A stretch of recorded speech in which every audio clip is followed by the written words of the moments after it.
હા વિદ્યાર્થી મિત્રો, જય સ્વામિનારાયણ. કે બધા મજામાં છો ને? વાંચો છો ને બધા? અને હોમવર્ક નિયમિત? સરસ, બધાનો અવાજ સંભળાય છે મને.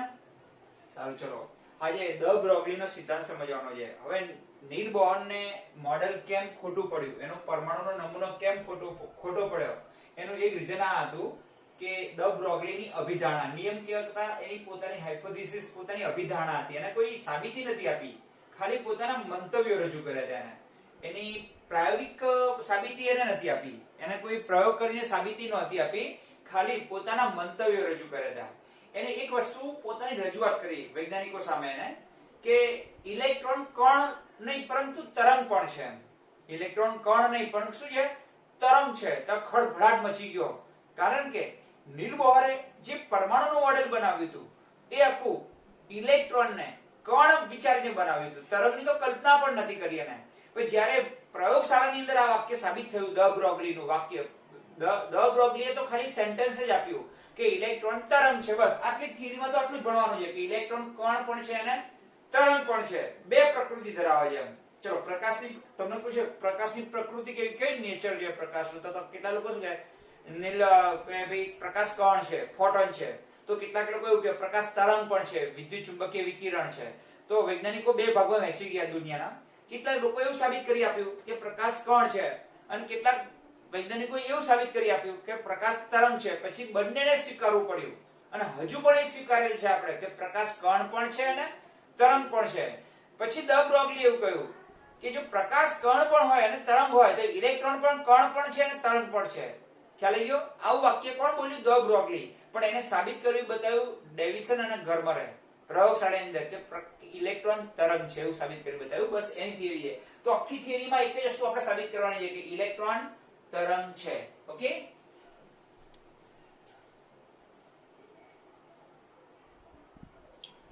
બસ ચલો યાદ આપો. ફ્રેન્ચ ભૌતિકશાસ્ત્રી દ બ્રોગલીએ રજૂ કર્યું કે, જો રજૂ કર્યું, સાબિત નતું કર્યું, ખાલી શું કર્યું એને? રજૂ કર્યું કે દ્રવ્ય વિકિરણની જેમ, ઓકે, દ્રવ્ય, ઓકે. હવે જ્યાં વૈજ્ઞાનિકો દ્રવ્ય એટલે શું છે ઇલેક્ટ્રોન સમજવાનો, અત્યાર સુધી જ્યાં સુધી આ વાક્ય નતું હોય ને ત્યાં સુધી બધા વૈજ્ઞાનિકો ઇલેક્ટ્રોનને કણ કહેતા, અને કણને શું હોય? દ્રવ્યમાન હોય. તો દ્રવ્ય વિકિરણની જેમ દ્વૈત વર્તણૂક ધરાવે છે. એટલે દ્રવ્ય છે ને એ બે પ્રકારની વર્તણૂક ધરાવે છે, કણ પણ છે અને તરંગ પણ છે. કણ અને તરંગ બંનેના ગુણધર્મો ધરાવે છે. દ્રવ્ય વિકિરણની જેમ, એટલે કોના જેમ? વિકિરણની જેમ બે પ્રકારની નેચર ધરાવે છે. દ્રવ્ય બે પ્રકારનું નેચર ધરાવે છે. કયા બે પ્રકારનું? દ્રવ્ય કણ પણ છે અને તરંગ પણ છે. આવું સાબિત થયું. પછી બીજા શબ્દોમાં કહીએ તો દરેક ગતિશીલ સૂક્ષ્મ કણ તરંગ પ્રકૃતિ ધરાવે છે. હવે આવું વાક્ય કેમ આપ્યું? દ બ્રોગલીએ આવી દલીલ કેમ કરી? આ એની દલીલ હતી ખરેખર તો. બીજા શબ્દોમાં એને દલીલ કરી હતી. દલીલ તો આપણે કહીએ ને કે ગમે તે લોકો કહી શકે ભાઈ મારી આવું મંતવ્ય છે, તો એને સરસ મજાનું દલીલ કરી. કેવી દલીલ કરી? મેં એરો આપ્યો ને એ ટાઈપની દલીલ કરી કે દરેક ગતિશીલ સૂક્ષ્મ કણ તરંગ પ્રકૃતિ ધરાવે છે. ઓકે, આનો અર્થ એમ થાય કે ફોટોનને જેમ વેગમાન અને તરંગ લંબાઈ, વેગમાન કોને હોય? કણને હોય. તો ફોટોન શું છે? કણે પણ છે, અને તરંગ લંબાઈ કોને હોય? તરંગને હોય. જો બોક્સની બહાર લખ્યું છે ને એ વધારાનું લખી રહ્યો. ઓકે, આનો અર્થ શું થાય? ફોટોન જેમ કણ અને તરંગ એમ બંને તમે સ્વીકારેલ છે. વૈજ્ઞાનિકોને એને દલીલ કરી. શું દલીલ કરી? કે તમે લોકો ફોટોનને કણ પણ કહો છો અને તરંગ પણ કહો છો, તેમ ઇલેક્ટ્રોનને પણ વેગમાન એટલે કણ પણ છે અને તરંગ પણ છે. ઇલેક્ટ્રોન પણ કણ પણ છે અને તરંગ પણ છે. જેમ ફોટોન કણ અને તરંગ છે એમ ઇલેક્ટ્રોન પણ કણ અને તરંગ છે. આવું કોને કહ્યું? દલીલ કરી. કોને? કેમ દલીલ કરી છે મને કહો તમે. ચલો, ફોટોન કેવો હતો? ગતિશીલ અતિ સૂક્ષ્મ કણ, નરી આંખે જોઈ શકાતો નહોતો. તો ઇલેક્ટ્રોન શું છે? ગતિશીલ અતિ સૂક્ષ્મ કણ, જેને પણ નરી આંખે ક્યારે કે કોઈ માઇક્રોસ્કોપમાં ક્યારે હજી સુધી જોઈ શકાતો નથી. જેમ ફોટોનને ક્યારે જોઈ શકાતો નથી તેમ ઇલેક્ટ્રોનને પણ જોઈ શકાતો નથી. તો બંને એક જ કુટુંબના બે સભ્યો ના થયા? બંનેનું નેચર સરખું ના થયું? તો ઇલેક્ટ્રોનને ફોટોનને કણ પણ કહો છો અને તરંગ કહો છો, તો ઇલેક્ટ્રોનને પણ કણ પણ કહેવાય અને તરંગ પણ કહેવાય. આવું વિધાન આપ્યું એને. તો આખી ફોકસ એને ઇલેક્ટ્રોન પર દલીલ કરી આવી વૈજ્ઞાનિકો સામે. કે જો ફોટોનને કહી શકાતું હોય તો ઇલેક્ટ્રોનને પણ કહી શકાય. તો ફોટોન અને ઇલેક્ટ્રોન જેવા કણો સાથે સંકળાયેલ તરંગને દ્રવ્ય તરંગ કહેવાય. જો ધ્યાન આપજો. આવું તરંગ ક્યારે નરી આંખે જોઈ શકાતું નથી. ખ્યાલ આવી ગયો ને? એને કેવું કહ્યું હતું, દરેક ગતિશીલ કણ તરંગ પ્રકૃતિ ધરાવે છે. ધારો કે દોડું છું અહીંયા, તો મારી સાથે તરંગ હોય, પણ એ તરંગને આપણે માપી શકતા નથી. કેમ? એનું રીઝન કહું. હવે જો, દ બ્રોગલી એક દ્રવ્ય તરંગ, તમને પૂછે ને કે દ્રવ્ય તરંગ એટલે શું, તો ઇલેક્ટ્રોન, પ્રોટોન, હાઇડ્રોજન પરમાણુ જેવા અતિ સૂક્ષ્મ કણો જેને ક્યારે જોઈ શકાતા નથી, એ તરંગ સ્વરૂપમાં પ્રસરતા હોય છે. તરંગ સ્વરૂપ છે એને, અને એ તરંગને જ દ્રવ્ય તરંગ કહેવાય. એમની સાથે સંકળાયેલ ઇલેક્ટ્રોન, પ્રોટોન, ન્યુટ્રોન, હાઇડ્રોજન પરમાણુ જેવા અતિ સૂક્ષ્મ કણો સાથે સંકળાયેલું તરંગ, એમની સાથે સંકળાયેલું તરંગ એટલે જ દ્રવ્ય તરંગ.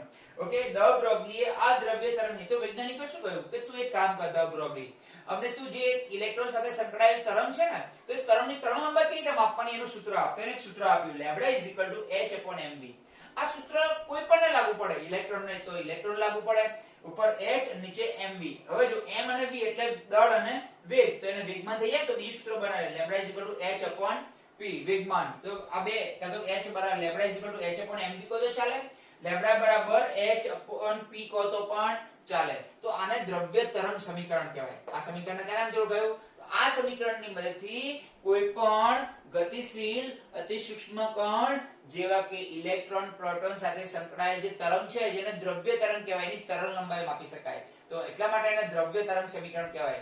જ્યાં m એક સૂક્ષ્મ કણનું દળ હોય, જો ફોટોન હતો ફોટોનનું દળ લેવાનું, ઇલેક્ટ્રોન હતો ઇલેક્ટ્રોનનું દળ લેવાનું, ન્યુટ્રોન હતો ન્યુટ્રોનનું દળ લેવાનું, ઓકે, v એટલે એનો વેગ લેવાનો, અને p એટલે કણનું વેગમાન લેવાનું. ઓકે, પ્રયોગશાળામાં દ બ્રોગલીનું પાકપથન એટલે જે એને વિધાન આપ્યું હતું ને કે દરેક ગતિશીલ કણ શું ધરાવે છે? તરંગ લંબાઈ ધરાવે છે. તો જેમ ફોટોન ને તરંગ, કણ અને તરંગ છે, એમ ઇલેક્ટ્રોન ને પણ કણ અને તરંગ કહી શકાય. આવું વિધાન આપ્યું હતું. આ વિધાન ઇલેક્ટ્રોન ને તરંગ કેવું કહ્યું એને? પહેલી વાર ઇલેક્ટ્રોન ને શું કહ્યું એને? તરંગ છે. એ તો એને કહ્યું, પણ પ્રયોગશાળામાં કઈ સાબિત ના કરી બતાવ્યું એને. પણ એનું આ વિધાન પ્રયોગશાળામાં, અહીં ભલે મેં નામ નથી લખ્યું, જૂના કોર્સમાં આવતું હતું કે ડેવિસન અને ગર્મન નામના વૈજ્ઞાનિકોએ ઇલેક્ટ્રોનનું વિવર્તન કરી બતાવ્યું. ઇલેક્ટ્રોનનું શું કરાયું? ઇલેક્ટ્રોનનું વિવર્તન કર્યું એ લોકોએ. કોને કર્યું? ડેવિસન અને ગર્મને. ઇલેક્ટ્રોનનો આ પ્રયોગ આવતો ઇલેક્ટ્રોનના વિવર્તનનો પ્રયોગ આવતો હતો. હવે વિવર્તન કોનું થાય? જેનું તરંગ હોય એનું જ થાય. વિવર્તન અને વ્યતિકરણ. વિવર્તન અને વ્યતિકરણ આ બે ઘટનાઓ ફિઝિક્સમાં તમારે ભણવાની આવશે. વિવર્તન અને વ્યતિકરણ કોનું થાય? તો ફક્ત તરંગનું થાય. તો ડેવિસન અને ગર્મરે કોનું કરી બતાવ્યું? ઇલેક્ટ્રોનનું કરી બતાવ્યું. વિવર્તન અને વ્યતિકરણ એમ કે ને, આ બે ઘટનાઓ તરંગ સાથે સંકળાયેલી છે. તો જેનું વિવર્તન થાય એની પ્રકૃતિ તરંગ હોય. તો આ બંને વૈજ્ઞાનિકોએ ઇલેક્ટ્રોનનું શું કરી બતાવ્યું? વિવર્તન કરી બતાવ્યું. અને પછી સાબિત થયું કે ઇલેક્ટ્રોન તરંગ પણ છે. અને જેવું આ સાબિત થયું એટલે નીલ બોહર ખોટો પડી ગયો. કારણ કે નીલ બોહરે તો એવું કહ્યું હતું કે ઇલેક્ટ્રોન માત્ર ને માત્ર કણ છે. જો એને તરંગ સ્વરૂપમાં વિચારવા જઈએ તો આખું મોડેલ કેવું પડી જાય? ખોટું પડી જાય. ખ્યાલ આવી ગયો? તરંગ તો ગમે ત્યાં પ્રસરતું હોય ને. એને તો કહ્યું કે ઇલેક્ટ્રોન ગતિમાર્ગ ગોળાકાર જ છે, એનું દળ પણ આપ્યું, એનો વેગ પણ આપ્યો, કેટલું બધું માહિતી આપી. પણ જ્યારે આ વસ્તુ સાબિત થઈ કે ઇલેક્ટ્રોન તરંગ છે, એટલે તરત જ નીલ બોહર ને બધા ખોટા પડી ગયા. જે ભાઈ નીલ બોહર ને રુથરફોર્ડ ને બધા ખોટા પડી ગયા. ઓકે, જ્યારે ઇલેક્ટ્રોન માઇક્રોસ્કોપમાં હવે જો સાદું માઇક્રોસ્કોપ છે, આપણે પ્રકાશની મદદથી આપણે કોઈ પણ વસ્તુને મેગ્નિફાઈ કરીએ છીએ, મોટું કરીને જોઈ શકીએ છીએ, કે પ્રકાશ દાખલ કરીએ છીએ આપણે. એ વસ્તુ સાથે પ્રકાશ અથડાય અને આપણી આંખોમાં પડે છે. જ્યારે ઇલેક્ટ્રોન માઇક્રોસ્કોપમાં ઇલેક્ટ્રોનની તરંગ સ્વભાવનો ઉપયોગ થાય છે. સૂક્ષ્મ માઇક્રોસ્કોપ આપણે જે લેબોરેટરીમાં વાપરીએ, ઓકે, એની અંદર પ્રકાશની તરંગ સ્વભાવનો ઉપયોગ થાય છે. ઇલેક્ટ્રોન માઇક્રોસ્કોપ વડે 150 લાખ ગણું આવર્ધન મેળવી શકાય. એટલે જે વસ્તુ હોય ને એના કરતા 1-2 ગણી નહીં, 150 લાખ ગણી મોટી કરીને જોઈ શકાય છે. ઓકે, ચલો આ સિદ્ધાંતની મર્યાદા શું છે? આ સિદ્ધાંત ફક્ત ઇલેક્ટ્રોન, પ્રોટોન, ફોટોન, હાઇડ્રોજન પરમાણુ જેવા ગતિશીલ અતિ સૂક્ષ્મ કણ જેને ક્યારે જોઈ શકાતા નથી તેને લાગુ પાડી શકાય છે. પરંતુ સામાન્ય ગતિશીલ વસ્તુઓ જેવી કે પરાગરજ, વિમાન, દોડતો માણસ, ગતિશીલ દળો વગેરે લાગુ પાડી શકાતો નથી. કેમ? ગતિશીલ છે પણ એ સિદ્ધાંત કેમ લાગુ ન પાડી શકાય એ તમને કહું. ઓકે, આ સૂત્ર આપણે કોઈ દળો કે પરાગરજ ઇવન માઇક્રોસ્કોપમાં જોઈ શકાતી કોઈ પણ વસ્તુને પણ ના લાગુ પાડી શકાય. નરી આંખે નહીં, માઇક્રોસ્કોપમાં જોઈ શકાય. ફક્ત આ સિદ્ધાંત આને જ લાગુ પડે. મેં કહ્યું ને, ઇલેક્ટ્રોન, પ્રોટોન, ન્યુટ્રોન અને હાઇડ્રોજન પરમાણુ જેને ક્યારે જોઈ શકાતા નથી એવા કણોને લાગુ પડે. કેમ? કારણ કે માનો કે આપણે વિમાન છે, ચલો વિમાન છે, ઓકે, આપણે દડાનું ઉદાહરણ લઈએ. ચલો આપણે ક્રિકેટનો દડો છે, એનું વજન 150 ગ્રામ હોય. કેટલા ગ્રામ? 150 ગ્રામ. હવે ચલો λ h/mv આ સૂત્રને આપણે લગાવીએ દડા માટે. આ દડા સાથે આ દડો, ચલો દડો છે, ઓકે, અને અહીંયા આવી રહ્યો છે. અને એનો વેગ છે 100, ઓકે, પછી માનો કે 60 કિલોમીટર પ્રતિ કલાકની ઝડપે આવી ગયો છે, 60 કિલોમીટર પ્રતિ કલાક. તો અહીંયા તમે શું મૂકશો? 6.022, જો કે આનું ઉદાહરણ ગણવાના છે, 10 ની -34 ઘાત મૂકશો. ઓકે, અહીં દડાનું એમ એટલે એનું શું આવશે? દળ કેટલા ગ્રામ છે? ઓકે, mks કિલોગ્રામમાં લેવાનું એટલે 150 ગ્રામ. ઓકે, અને એનો વેગ ધારો કે 100 કિલોમીટર પ્રતિ કલાકની ઝડપે આવી રહ્યો છે. તો આનો ઉકેલ લાવો ને તમે, તો એનો જવાબ કેટલો આવશે ખબર છે તમને? 10 ની -36 ઘાત. આ ચલો જવાબ દો, આનો તો જે ગુણોત્તર આવે અહીંયા 34 છે ઉપર 2 એટલે -36 ઘાત આવે, આટલા મીટર આવે. હવે કોઈ દિવસ આટલા મીટર માપી શકાય? 0.000 આવા કેટલા મીંડા મૂકવાના? 36 મીંડાની વાત થઈ, ખ્યાલ આવી ગયો ને? અહીં આગળ તો આટલી નાની, અહીં તો જે કઈ રકમ આવતી હોય આ બેનો ગુણોત્તર ધારો કે 0.150 છે 15 એટલે ધારો કે 5 કે માનો 5 આવે છે જવાબ, 5.033 જવાબ આવી ગયો આનો. તો આ 5.033 10 ની -36 ઘાત મીટર, આટલી મીટર તરંગ લંબાઈ ક્યારે માપી શકાતી નથી. તો દડો છે પણ દડા સાથે જે તરંગ લંબાઈ આવે છે એનું માપ બહુ ઓછું આવશે. જો વિમાન, કારણ કે આપણે દળ બહુ વધારે આવવાના.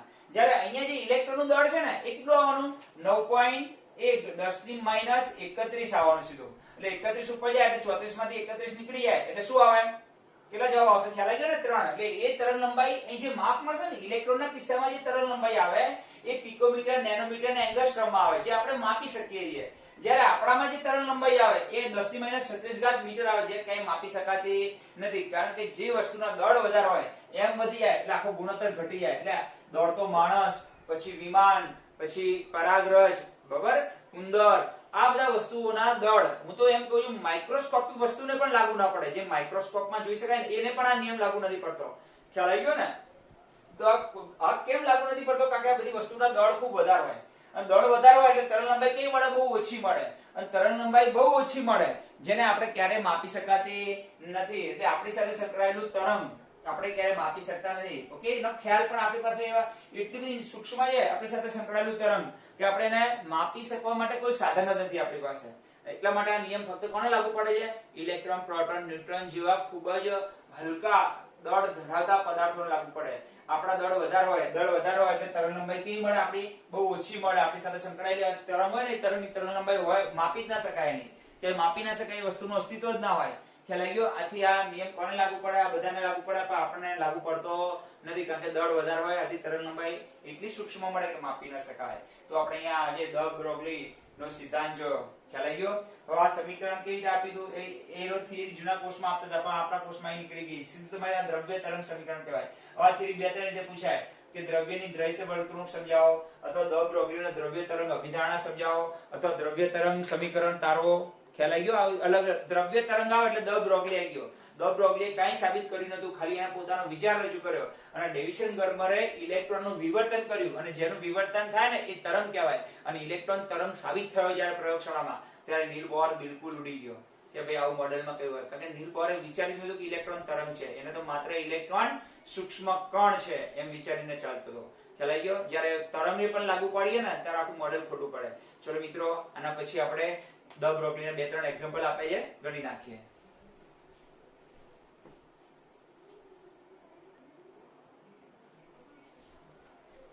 હા વિદ્યાર્થી મિત્રો, અહીં બે કોયડા તમારી સામે મુકાય છે. એમાં 2.14 છે ને મોસ્ટ આઈએમપી છે. પણ મેં તમને હજુ પણ કહું છું કે ખાસ યાદ રાખવા જેવી બાબત, જે લાલ અક્ષરમાં ફરીવાર તમને કહું છું કે આ ચેપ્ટરના દાખલાઓ ગણો ત્યારે MKS માં ગણવાના. M K અને S. M એટલે મીટર, હંમેશા લંબાઈ શેમાં રાખવાની? મીટરમાં. K એટલે કિલોગ્રામ, ખ્યાલ આવી ગયો? અને S એટલે સેકન્ડ. તો સમય હંમેશા સેકન્ડમાં રાખવાનો, દળ હંમેશા કિલોગ્રામમાં રાખવાનું, અંતર મીટરમાં લેવાનું, પછી આવૃત્તિ શેમાં લેવાની? હર્ટ્ઝમાં લેવાની, ખ્યાલ આવી ગયો? અને ઊર્જા શેમાં લેવાની? ઊર્જા એ જૂલમાં લેવાની. બસ આટલું યાદ રાખવાનું તમારે. કોઈ પણ ભોગે આટલી વસ્તુમાં કન્વર્ટ થવું જોઈએ. MKS ની અંદર જ કન્વર્ટ રાખવાનું, મીટર, કિલોગ્રામ ને સેકન્ડ. ચલો આપણે જોઈએ. ચલો અહીં દળ આપીએ, જો દળ આપીએ, દળાનું કેટલા છે? કિલોગ્રામ. તો અહીંયા દળ છે, બરાબર, એટલે m mass is equal two 0.1 kilogram. આવી ગયું? કેજી માં જોજો.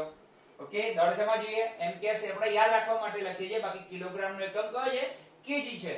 ચલો દળ તો આવી ગયું કિલોગ્રામમાં, આપણે હંમેશા કિલોગ્રામમાં જોઈએ. આવી ગયું. ચલો એનો વેગ છે v આપે છે મીટર પ્રતિ સેકન્ડ. તો જો વેગ એટલે અંતર ભાગ્યા સમય. અંતર શેમાં જોઈએ? મીટરમાં. અને સમય શેમાં જોઈએ? સેકન્ડમાં. તો મીટર પ્રતિ સેકન્ડ આપી દઈએ.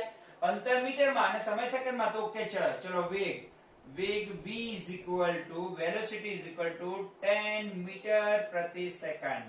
ઓકે, અને એની શોધવાની છે તરંગ લંબાઈ. હવે તમને જ્યારે વેગ અને દળ આપેલું હોય તો તરંગ લંબાઈ શોધવું હોય એટલે દ્રવ્ય થઈ ગયું. તો દ્રવ્ય તરંગ સમીકરણ lambda is equal to h upon mv. h નું મૂલ્ય નક્કી છે કેટલું?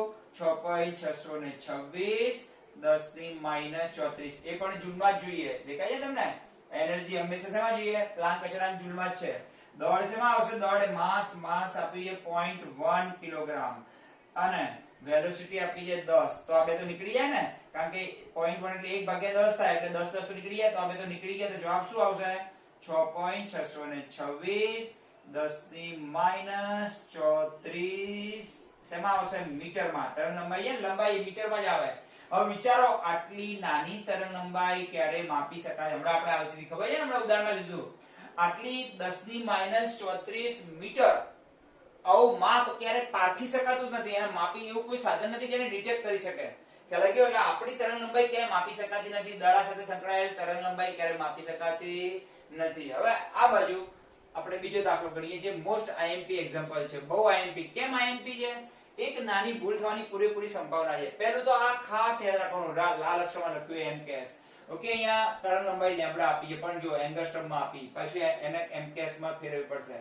3.6 એંગસ્ટ્રોમ. તો એને એંગસ્ટ્રોમ તરંગ લંબાઈ શેમાં જોઈએ? હંમેશા મીટરમાં. તો અહીંયા 3.6 ગુણ્યા 10 ની -10 મીટર. એંગસ્ટ્રોમ ને મીટરમાં ફેરવો તો 10 ની -10 વડે અને નેનોમીટર મીટરમાં ફેરવો તો 10 ની -9 વડે. ઓકે, ખાસ યાદ રાખજો, લખી રાખું છું. ઓકે, અહીં રાખજો. 1 નેનોમીટર બરાબર 10 ની -9 મીટર અને 1 એંગસ્ટ્રોમ બરાબર 10 ની -10 મીટર. તો જેટલા એંગસ્ટ્રોમ હોય એને 10 ની -10 વડે ગુણી નાખો એટલે મીટરમાં ફેરવી જાય. આ ભૂલ થવાની પૂરેપૂરી શક્યતા હશે. ઓકે, જેટલી તરંગ લંબાઈ ધરાવતા ફોટોનનું દળ શોધો. હવે માસ શોધવાનું છે. ચલો માસ શોધીએ. ઓકે, તો એનો વેગ, ચલો વેગ આપે છે? નથી આપે. જો વેગ નથી આપ્યો. હવે તમે વેગ ક્યાંથી લાવશો? તો તમને ખબર છે ફોટોન એટલે પ્રકાશ કહેવાય. ખબર છે? આ ભૂલ થશે. ફોટોન એટલે શું કહેવાય? પ્રકાશ. અને પ્રકાશનો વેગ નક્કી છે કેટલો? બોલો. 3 ગુણ્યા 10 ની 8 મીટર પ્રતિ સેકન્ડ. બોલો, અહીંયા ભૂલ થવાની પૂરેપૂરી શક્યતા છે. કારણ કે તમે વેગ ક્યાં શોધો જશો? કારણ કે ફોટોન એટલે પ્રકાશ અને પ્રકાશનો વેગ તો જાણીતો છે c. 3 ગુણ્યા 10 ની 8 મીટર પ્રતિ સેકન્ડ. હવે lambda is equal to h upon mv. h તો નક્કી છે 6.626 10 ની -34 ઘાત. દળ આપીએ. કેટલું આપીએ ભાઈ? દળ શોધવાનું છે ભાઈ. દળ તો એ lambda is equal to h upon mv. એમને શું બનાવ સૂત્રનો કરતા? તો mass is equal to h upon lambda into v. h કેટલો થશે? 6.626 ગુણ્યા 10 ની -34 ઘાત. લેમ્બડા કેટલો આવશે? તરંગ લંબાઈ 3.6 ગુણ્યા 10 ની -10 મીટર. અને વેગ કેટલો આવશે? v આવશે 3 ગુણ્યા 10 ની 8. હવે 10 ની -34 આ -10 અને +8 એટલે કેટલા રહેશે? -2 રહે. માઈનસ ઉપર જાય તો +2 થઈ જાય. ઓકે, આ ન ફાવે તો 10 ની -34 આ કેટલા આવશે? +10 અને -8. આવું થાય ને? આ માઈનસ અને પ્લસ 10 -10 અને +8 એટલે કેટલા રહે? ખાલી -2 રહે. ઓકે, -2 ઉપર જાય એટલે કેટલા થઈ જાય? +2 થાય. અને અહીંયા પછી 6.626 ભાગ્યા 3.6 અને ભાગ્યા 3. આ જવાબ આવે એની સાથે ગુણી નાખવાનો. જે આ બધાનો ગુણોત્તર લઈ લેવાનો, એ અહીં મૂકી દેવાનો. આ 10 ની કેટલી ઘાત આવશે? -32 ઘાત આવશે. ઓકે, અને એ જે જવાબ આવે મૂકી દેવાનો તમારે.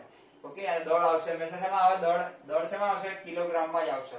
ઓકે, તમે કરી નાખજો એટલો ગુણાકાર.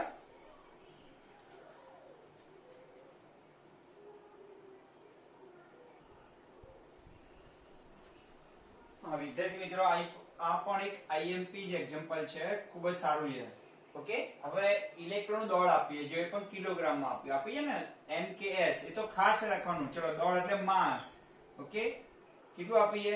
9.1 ગુણ્યા 10 ની -31 કિલોગ્રામ. ચલો, એ તો વાંધો નહીં. એ સિવાયની ગતિ ઊર્જા આપી છે. જો વેગ નથી આપ્યો, વેગ આપ્યો હોત ને તો v કહીએ તો લેમ્બડા આપણે શોધવાની શું છે? તરંગ લંબાઈ. અંતે સૂત્ર કયું આવશે? લેમ્બડા બરાબર h/mv આવશે. ઓકે, ચલો h તો નક્કી છે 6.626 ગુણ્યા 10 ની -34 ઘાત. ઓકે, હવે m એટલે એનું દર થશે એ પણ મળી ગયું 9.1 ગુણ્યા 10 ની કેટલી ઘાત આવશે -31 ઘાત. હવે વેગ v રહ્યો. હવે વિદ્યાર્થી શું કરે છે આ સીધો ગતિ ઊર્જાને જ વેગમાં ગણી લે છે. કોઈ ના, ગતિ ઊર્જા એટલે આખી વસ્તુ અલગ છે. ગતિ ઊર્જાને કહેવાય kinetic energy. Kinetic energy is equal two 1/2 mv². એનો અર્થ સૂત્ર એવું થાય છે અને એનો બરાબર આખો જવાબ આપીએ 3 ગુણ્યા 10 ની 25 ઘાત છે. જો ઓકે, આટલી કાઇનેટિક એનર્જી આપી છે. તો આનો શું થયો કે 1/2 mv² ઇઝ ઇક્વલ ટુ 3 ગુણ્યા 10 ની -25 ઘાત. આ 2 ક્યાં જાય? ઉપર જાય. m એટલે દળ જે નીચે જશે. તો v² ઇઝ ઇક્વલ ટુ 2 ગુણ્યા 3 ગુણ્યા 10⁻25 અપોન આ 2 ક્યાં ગયા? ઉપર ગયા ને. અને m એટલે દળ નીચે જશે એટલે સીધું આપણે મૂકી દઈએ. કેટલો હશે દળ બોલો? 9. આ m નીચે જાય, m તો ડાયરેક્ટ મૂકી દઈએ આપણે. ચલો નહીં મૂકો તો આપણે m નીચે મૂકવા પડશે. m નીચે જશે. આ પદ છે ને, આ પદની નીચે m જશે અને 2 ક્યાં જશે? ઉપર જશે. હવે m તો આપણે જાણીએ છીએ કેટલો આવશે બોલો? v² ઇઝ ઇક્વલ ટુ 2 2 3 ને 2 કેટલા થશે? 3 દુ 6 ગુણ્યા 10 ની -25 અને નીચે આવશે 9.1 ગુણ્યા 10 ની -31. વેગ દળનો ઉપયોગ ત્યાંય પણ થયો અને અહીંયા પણ થયો.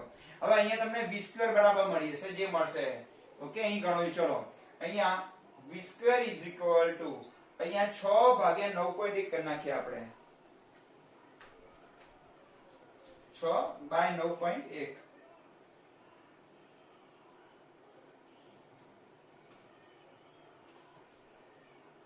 0.6593 આવો જવાબ આવે છે. બરાબર. અને 10 ની -31 ઉપર આવે એટલે +31 થાય અને 31 માંથી 25 જાય એટલે કેટલા રહેશે? 10 ની +6 રહેશે. ખબર પડી ગઈ? કારણ કે માઈનસ છે ને આ માઈનસ છે. માઈનસ ઉપર આવે એટલે પ્લસ એટલે -31 -25 અને +31 થશે. હવે આનું વર્ગમૂળ કાઢીએ. v √ થઈ જાય, સ્ક્વેર નીકળે એટલે સામે શું જાય? √ કેટલા આવશે? 0.6593 અને 10⁻6 અને 10⁻6 નું વર્ગમૂળ હંમેશા 10⁻3 થાય. કારણ કે 10⁻6 વર્ગમૂળ એટલે 1 આપ કહેવાય ને. એટલે 2 અહીં નીકળી એટલે 3 આવશે. 10⁻6 1 હાફ એટલે 2 અહીં નીકળે એટલે 3 આવે. એનું વર્ગમૂળ કેટલું છે? 3. અને આનું શોધી કાઢીએ. ચલો 0.812 આવે છે. 1 1 1 આપણે 9 છે એટલે 2 કરી દઈએ. અને 3 એટલે 812. વેગ શેમાં આવે? મીટર પ્રતિ સેકન્ડ. આવી ગયો? ચલો વેગ મળી ગયો આપણને. તો કાઇનેટિક એનર્જી પરથી વેગ શોધવાનો અને વેગનો ઉપયોગ કરી દળ અને h તો આપી છે. કેટલા આપે અહીંયા? 812. ઓકે, તો અહીંયા 6.626 ભાગ્યા 9.1 ભાગ્યા 812 અહીંયા ગુણ્યા થશે 10 ની -34 અને +31 એટલે કેટલા આવશે? 10 ની -3 આવશે. અહીંયા હવે જવાબ આવી જશે.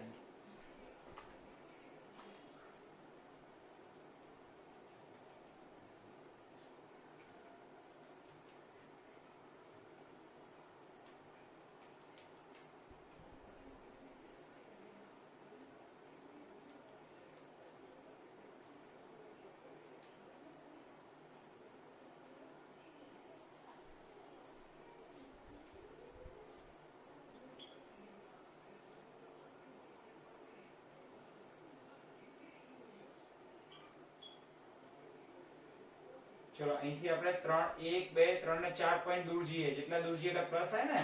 એ કેટલા આવશે? 1 2 3 ને 4 એટલે 8.96 થશે. એકવાર ગુણાકાર જોઈ લઈએ.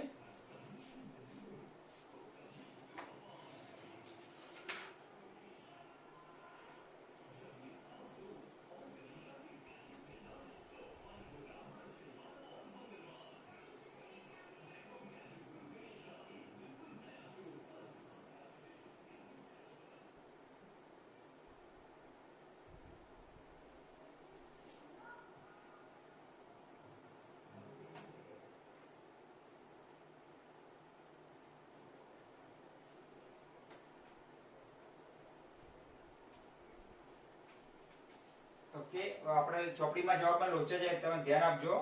1 2 3 અને 4 પોઈન્ટ જઈએ આપણે એટલે 8 પોઈન્ટ અહીંયા તો 10 ની -3 છે ને એટલે કેટલા પોઈન્ટ પાછા જઈએ આપણે 1 2 3 ને 4 એટલે કેટલા આવશે 8.96 જેટલા પાછા ગયા એટલે માઈનસ કરવાના તો -4 એટલે કેટલા થઈ જાય -7 થાય અને આટલા મીટર મળે છે હવે નેનોમીટરમાં કન્વર્ટ કરી શું કરવાનું બોલો 8.96 ગુણ્યા 10 ની -7 ગુણ્યા 10 ની 9 નેનોમીટર હવે ચલો આનું સાદુરૂપ આપો જો કેટલું થશે ઓકે 10 ની -7 અને +9 એટલે કેટલા રહેશે 8.96 ગુણ્યા 10 ની 2 10 ની 2 વડે ગુણી નાખો એટલે કેટલા આવશે 896 નેનોમીટર આવશે જો ઓકે જોઈ લઈએ ચોપડીમાં શું આપે છે ઓકે એટલો જ આપે છે ચલો ક્લિયર થઈ ગયું તો પહેલા તમારે ગતિ ઉર્જા ઉપરથી વેગ શોધવાનો અહીં વેગને મૂકી દેવાનો અહીં પ્લાન્ક અચળાંક અહીં દળ તો એને ફરીવાર ઉપયોગ કરવાનો અને તમારા તરંગ લંબાઈ દ્રવ્ય તરંગ સમીકરણ ઉપરથી તો આપણે ત્રણ દાખલા ગણ્યા એમાં છેલ્લા બે છે ને બહુ મસ્ત આઈએમપી મોસ્ટ આઈએમપી ઓકે આવા કેટલાક દાખલા સ્વાધ્યાયમાં પણ આપ્યા છે જ્યારે સ્કૂલમાં આવો ત્યારે ગણાઈશું કારણ કે એટલા બધા એક્ઝામ્પલ ગણાવવા શક્ય નથી ઓનલાઈન તમારા માટે કોન્સેપ્ટ ક્લિયર થાય તો ઘણું સારું છે તો બધું લખી તૈયાર કરી ચોપડામાં લખી નાખવાનું દરેકે અને જ્યારે સ્કૂલ ખુલે ત્યારે ચોપડાઓ સાથે લઈને આવવાનું છે ઓકે એવું ના થાય કે રાત્રે ચોપડા બનાવવા બેસવું પડે પછી હા ચલો અને જય સ્વામિનારાયણ